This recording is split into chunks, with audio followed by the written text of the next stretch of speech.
ప్రభువైన యేసుక్రీస్తు వారి అతి శ్రేష్టమైన నామంలో అందరికీ ప్రైజ్ ద లార్డ్.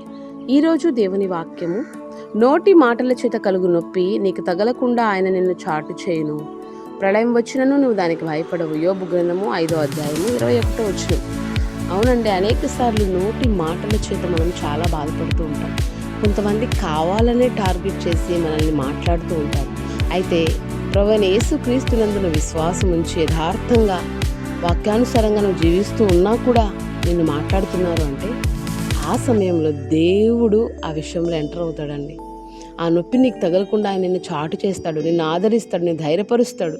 నువ్వు యథార్థంగా ఉన్నావు కదా, కాబట్టి నువ్వు బాధపడద్దు అని నీకు ధైర్యాన్ని ఇస్తాడు. కనుక ప్రభు అయిన యేసుక్రీస్తునందు విశ్వాసం ఉంచుతాం, యథార్థమైన భక్తి చేస్తూ పరిశుద్ధంగా బ్రతుకుతూ వాక్యానుసారంగా నడుచుకున్నప్పుడు ఆయన నిన్ను ఆ రీతిగా దీవిస్తాడు. దేవుడి మాటలు దీవించునుగా.